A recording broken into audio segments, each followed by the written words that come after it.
अब समय है कि आज़म खान इस चुनाव में नहीं होंगे, उनके परिवार से कोई सदस्य इस चुनाव में नहीं होगा, तो अब AIMIM को इस लोकसभा सीट, जो रामपुर लोकसभा सीट है, यहाँ पर अपना प्रत्याशी उतारना चाहिए। ये AIMIM की तरफ से कहा जा रहा है। असदुद्दीन ओवैसी कोई कैंडिडेट उतारेंगे तो लगता है फाइट होगी या एक तरफा भाजपा जीत जाएगी? देखिए, असदुद्दीन ओवैसी जैसे ही वहाँ प्रत्याशी उतारेंगे तो सब लोग कह देंगे साहब बी टीम आ गई हराने के लिए, मगर उस बी टीम आ गई हराने के लिए, मगर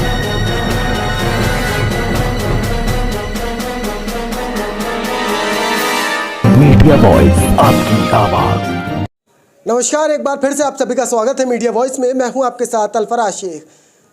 रामपुर हॉट सीट मानी जाती है और 2024 में लोकसभा चुनाव में ये रामपुर की हॉट सीट पर कौन विराजमान होने वाला है, कौन रामपुर लोकसभा से पार्लियामेंट में जाकर रामपुर की आवाम की आवाज़ उठाएगा। कहा यह जा रहा है कि रामपुर में इस बार AIMIM लोकसभा का चुनाव लड़ सकती है।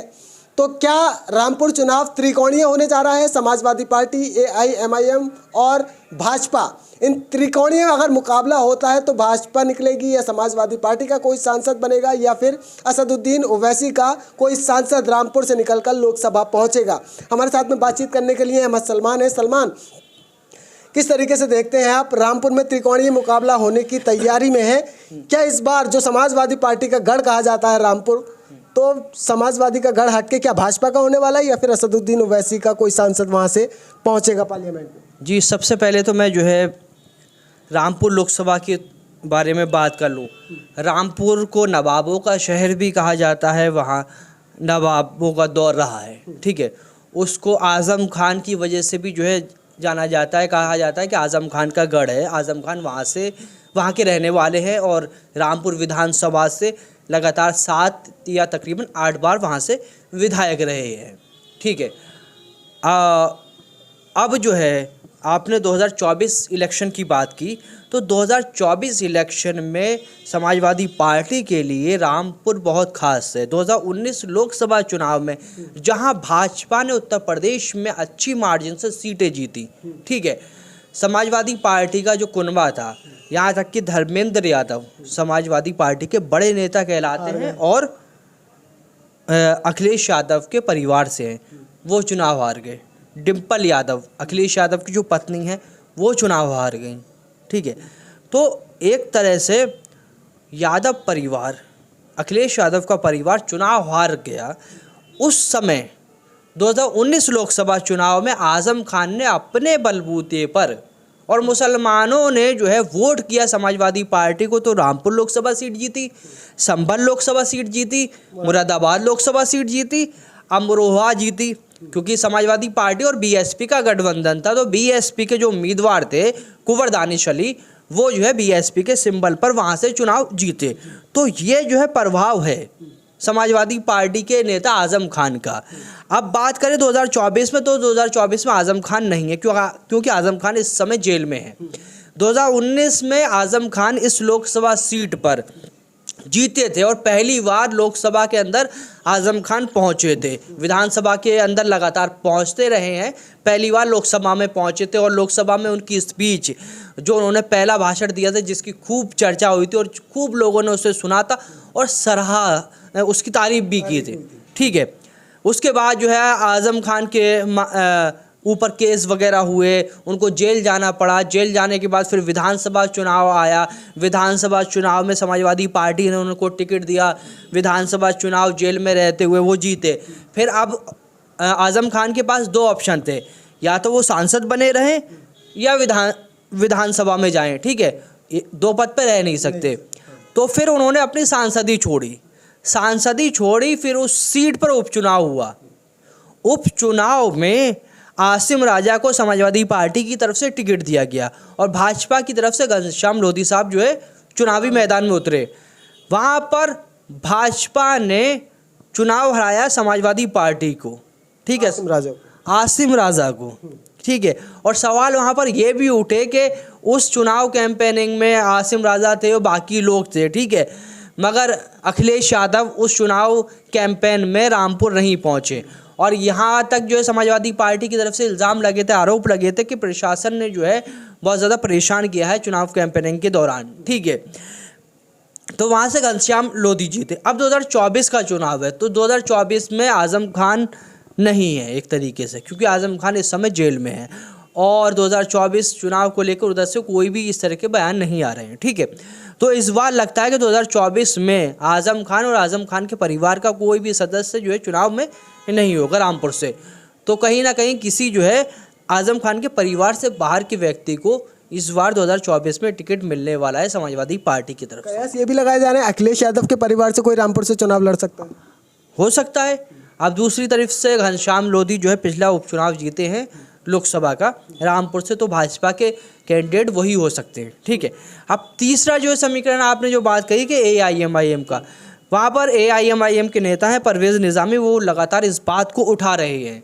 वो ये इस बात को कह रहे हैं कि AIMIM को यहाँ से चुनाव लड़ना चाहिए, और वो तर्क ये दे रहे हैं कि पहले हमने चुनाव इसलिए नहीं लड़ा था इस लोकसभा सीट पर कि आज़म खान चुनाव भी मैदान में होते थे। तो आज़म खान और असदुद्दीन ओवैसी साहब के वालिद जो हैं, ठीक है, उनके जो है अच्छी दोस्ती थी। तो परवेज़ निज़ामी ने यह हवाला दिया कि उनकी दोस्ती थी, तो इसलिए हमने पहले प्रत्याशी नहीं उतारा। अब समय है कि आज़म खान इस चुनाव में नहीं होंगे, उनके परिवार से कोई सदस्य इस चुनाव में नहीं होगा, तो अब AIMIM को इस लोकसभा सीट जो रामपुर लोकसभा सीट है यहाँ पर अपना प्रत्याशी उतारना चाहिए, ये AIMIM की तरफ से कहा जा रहा है।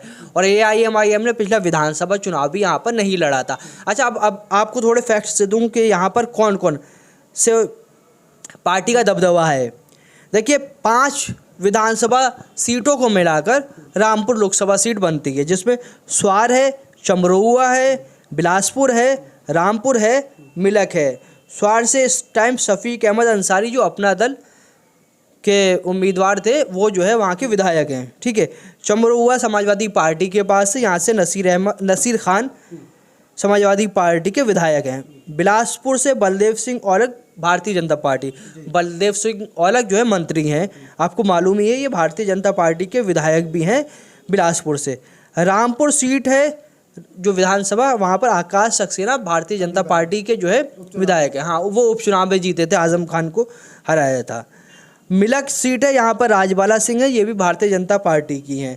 तो 3 सीटें जो है विधानसभा की भारतीय जनता पार्टी के पास है, एक समाजवादी पार्टी के पास है, और एक भाजपा का जो गठबंधन है अपना दल सोनेलाल उसके हैं। तो पूरी तरीके से भाजपा का दबदबा रामपुर में है। जिसको आज़म खान का गढ़ कहा जाता था, वो गढ़ अब भाजपा का गढ़ बन चुका है। भाजपा का गढ़ बन चुका है, और 2024 में एक बार फिर साबित हो सकता है कि वो वहाँ पर भाजपा जीत जाए। अब असदुद्दीन ओवैसी कोई कैंडिडेट उतारेंगे तो लगता है फाइट होगी या एक तरफा भाजपा जीत जाएगी। देखिए, असदुद्दीन ओवैसी जैसे ही वहाँ प्रत्याशी उतारेंगे तो सब लोग कह देंगे साहब बी टीम आ गई हराने के लिए, मगर उस बी टीम आ गई हराने के लिए। मगर आपको समीकरण देखना होगा कि पिछला लोकसभा का उपचुनाव भी भाजपा जीती है, पिछला जो है विधानसभा का उपचुनाव भी भाजपा जीती है, और आपको बता दिया कि 5 में से 4 सीटें, 3 सीटें तो डायरेक्ट भारतीय जनता पार्टी के पास है, एक उनकी गठबंधन के पास है। तो 4 विधायक NDA के खाते में है, ठीक है। जिसको विधानसभा को मिलकर लोकसभा का चुनाव है तो वो भाजपा के खाते में है। तो ऐसे में अगर AIMI अब अपना जो है किस्मत आजमाती है, वहाँ से चुनाव लड़ती है, तो वहाँ के जो लोग हैं जो ना समाजवादी पार्टी को वोट देना चाहते हैं ना भाजपा को वोट देना चाहते हैं, उनके लिए एक बड़ा ऑप्शन है, अच्छी बात है। AIMIM को वहाँ से चुनाव लड़ना चाहिए। लड़ना इसलिए चाहिए कि बहुत सारे लोग हैं जो समाजवादी पार्टी को वोट नहीं देना चाहते, बहुत सारे लोग हैं वो भाजपा को वोट नहीं देना चाहते, बहुत सारे लोग हैं वो BSP को वोट नहीं देना चाहते। तो अगर AIMIM वहाँ से चुनाव लड़ाती है या लड़ती है तो बहुत ही अच्छा रहेगा, जो लोग AIMIM को पसंद करते हैं। तो अभी से ये अगर कोई कहे कि B टीम C टीम, ये गलत रहेगा।